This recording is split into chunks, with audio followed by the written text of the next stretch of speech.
Mani sauc Laina Kainēze. Šajā izstādē Mieram tuvu labdarībā es piedalos pirmo reizi ar gleznu Kovšs ezers jeb Rēzeknes ezers.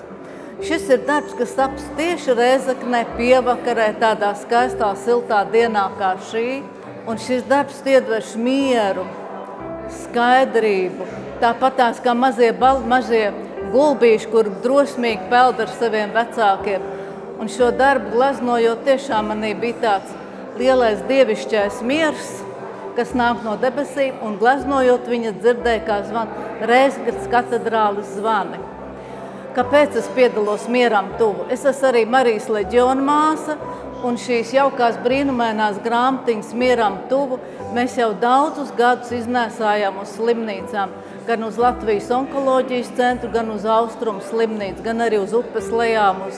Un tāpēc es esmu ļoti pateicīga par šo iespēju šeit piedalīties. Lai Dievs mūs svētī. Paldies!